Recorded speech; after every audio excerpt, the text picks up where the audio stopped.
Good morning, everyone. It's Jeff Exline in the Digital Content Center. Going to walk you through the weekend as damp conditions will persist over the weekend. It won't rain the entire time, but there will be on and off rains to contend with this upcoming weekend.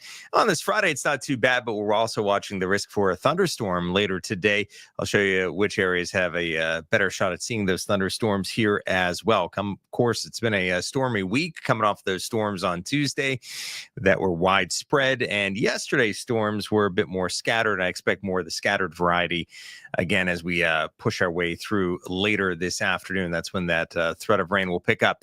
Checking out a time lapse is what we've been seeing this morning. A lot of clouds, little riverboat action, and some peaks of sun coming through those clouds. Mostly cloudy sky, but a little bit of sun coming through at times. And that's going to be key today when it comes to instability for thunderstorms. More sun equates to a higher risk of some thunderstorms. Less sun, more clouds tends to put a lid on thunderstorm activity. And happy to see that Ohio County Airport is back.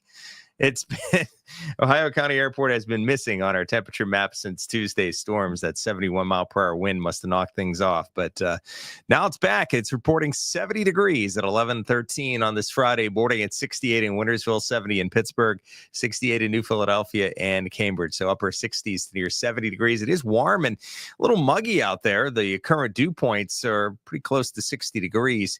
So a little on the muggy side on this Friday. The risk of severe weather, not zero today, but pretty low. There could be some scattered high wind gusts and hail in a few of these storms, and really no risk of a tornado with any storms, though, this afternoon. Slight risk of severe weather today. Saturday, we have a lower risk of seeing any severe weather, and Sunday as well. So today, if we're going to see some stronger storms, I think today may be that day versus the next couple of days.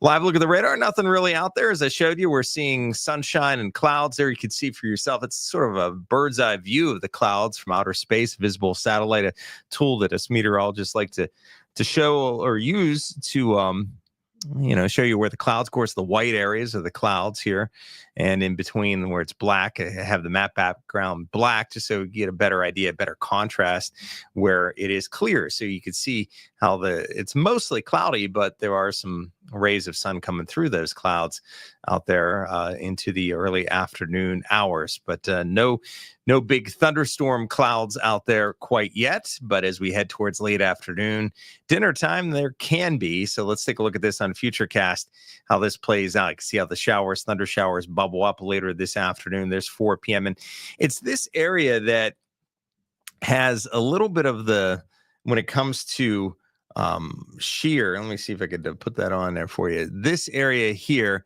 has the highest shear and the greatest instability where it overlaps, and over towards Tuscarawas, Carroll, basically north and northwest of US 22. If we're going to see a stronger storm, I think it may be in that direction. Further south, there's going to be more instability, but not a whole lot of shear to promote a whole lot of thunderstorm activity later this afternoon. Just be on the lookout for scattered rains later today into this evening. There's 6 o'clock, just to give you an idea of some people going home. And then if this storm that's developing across Kentucky can hold together, we may see a little bit of action around midnight, 1 o'clock in the morning, and then overnight, pretty quiet. Saturday morning, likely starts dry. Okay, so we'll walk you through the weekend. And again, I think showers are going to be a bit more numerous Saturday and become a bit more spotty on Sunday. So you can see late morning lunchtime is when one band of rain will start to move through. There may be a break around dinner time, and then another round of rain fills back in for Saturday evening. So it's not a steady all-day rain, but that's Saturday. And now I'm going to show you as we head into Sunday, there can be some rain in the morning, and then watch what happens. See how it becomes spottier through the day. So there's a low pressure system across Kentucky, and this is going to be sitting and spinning in this area here for the next several days, and that's going to keep our weather a little bit unsettled. See rain amounts over the weekend through Sunday on the order of a half an inch in Wheeling showing up, but an order of an inch or so is possible, not all at once, but pretty much over that several day stretch right through Sunday. So a lot of the eastern half of the country dealing with this. You can see into Kentucky, they'll be having the Churchill Downs, the Kentucky Derby Saturday evening. That's where there can be some rain, and they're dealing with some rain this weekend as well as much of the eastern part of the United States. So why is the question? Why? Well, you look at the upper air pattern, and we call these cutoff lows. These cutoff lows are cut off from the jet stream. Meteorologists like to say cutoff lows bring weather woes, because and they also bring forecasting woes because they wobble around a lot. So there's the upper air pattern Sunday morning, and see how that closed low just sort of wanders around early next week. And then finally, middle to later stages of next week, it starts to lift to our northeast. And as it does so, we should start to see some improvements, and at least the threat of showers beginning to drop off by later next week. But really, over the next 4 to 5 days, I do expect at least some daily rain. I don't expect it to be raining for 4 or 5 days straight, but there will be at least some rainfall over the next 4 or 5 days. Again, a lot of today it's not raining at all. Later this afternoon, this evening, there could be some showers and thunderstorms scattered about the area. Highs in the mid to upper 70s this afternoon.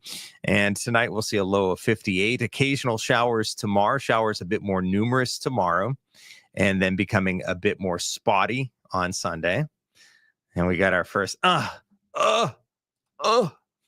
Nita with so yeah, little spotty. Yeah, this is May for you though, Nita. I mean, this is May in these parts. We get these stretches like this where it can rain a little bit every day. Again, it's not going to rain all day, every day here over the next 5 days. There'll be many times of dry weather to get out, but we'll be dodging showers. Scattered showers Sunday. So again, more spotty Sunday, more numerous Saturday. And then Monday, Tuesday, some scattered showers popping up, probably diurnally driven, meaning there'll be more in the afternoon and evening again, like we're seeing today. And then once we get past into the middle of the week and beyond, I think that system lifts up to the northeast, and then we start to lose those rain showers. And temperatures low to mid 70s. So not too bad on from a temperature profile. Actually, the first half of May doesn't look too bad. High temperatures ranging from upper 60s to upper 70s over the first half of May. So no cold shots, no frost in our future. And then this time of year, everyone's starting to get that itch to plant. I always say wait till around Mother's Day or after middle part of May, but I don't see any huge cold shots coming in here the first half of the month that would lead to some frost. So cautious on that front if you want to, start some early planting, etc. So if you are just tuning in for the weekend, again, in summary, watch out for a thunderstorm later today, but a lot of today's dry. Later this afternoon into this evening, there can be some scattered showers and storms getting us, and it will be damp at times this weekend. The showers are going to be more numerous on Saturday, and then kind of spotty in nature come Sunday. So out of the 2 days this weekend, there will be more dry episodes on Sunday, I think, versus Saturday. And again, if you're just checking in here, I can walk you through the weekend hour by hour here, starting with today, and show you that, it's dry now, no rain. And then later this afternoon, early this evening is where there can be some scattered thunderstorms. Watch out. In some of these areas could pick up a stronger storm, especially this part of the viewing area here in north and west of around US 22. Further south, not too concerned about a lot of strong storms later this afternoon into early this evening. It's a higher threat up here. And then as we head into tonight, there still could be some showers around, but then tomorrow morning may start fairly dry early with rain coming in around lunchtime tomorrow. That lifts north. It could be a break around dinner time, and then it fills back in the evening hours. So if you're headed out Saturday evening, it is looking wet. And then Sunday may start off a little damp again, but then see how things begin to open up there and the rains become spotty. So that's the way it's looking for the upcoming weekend. Not a total washout. Is it the best weekend in the world? No. Is it the worst weekend? Probably not. Temperatures are going to be in the upper 60s seasonable for this time of year. And, there'll be some dry times if you want to get something done. If you want to get the grass cut, that's going to be the tough part here next few days with this rain too piling up. Today's pretty decent, actually. As you come home, though, from work, some people come home from work may have to dodge a few showers and thunder showers later today. Saturday is probably our best, more impactful rain, where there will be more rain at times, as I showed you, moving in towards lunch. It can be a break around dinner, but it's looking kind of damp on Saturday. Sunday may start off pretty wet, but then it becomes kind of spotty. And same thing on Monday. I think it's going to be kind of spotty on Monday when it comes to the rain. So yeah, let's get through this stretch. You get into these stretches here in the month of May, so it is it's sort of calling card for this time of year. From a lightning intensity standpoint for this afternoon, you could see sort of an idea there of when showers and storms could be rolling through. So let me back that up. Nothing really at noon, early afternoon, but there's 4 and 5, 6. So you get the idea. 7. So that time frame, late afternoon, dinner time, is where there could be some thunderstorms rolling through. So, yeah, if you want to get the grass cut when we come out of work today, some of us may have to dodge some of those showers and storms. So, bad timing there. But if you want to get the grass cut now, before then, you're in good shape. Okay, that's all I have for you with the update on the weekend. Hopefully you have a great weekend, no matter what you're doing. Maybe you're going to be watching the Kentucky Derby on WTOV9. If you are watching the Kentucky Derby, I'll leave you with the forecast, the Kentucky Derby forecast. And we're off to the races. Here we go, down the final stretch. Who's going to win? It looks like Rainy Rick is going to win. Yeah, he's our winner, because rain is in the forecast for Churchill Downs, and 63 degrees at race time, 6:57. Now, there will be a lot of rain leading up to the race. There is a chance that it can let up a little bit at race time there in Louisville, Kentucky. Those are not the real names of the horses. Those are my made-up weather names. Cloudy Clyde. I like that. Stormy says, see, if I had horses, this is what they'd be called. Rainy Rick. Rainy Rick would be our winner tomorrow. Unfortunately, it's not sunny skies. Okay. Enjoy those mint juleps. Enjoy the Kentucky Derby. Enjoy your weekend, everyone, and have a great day.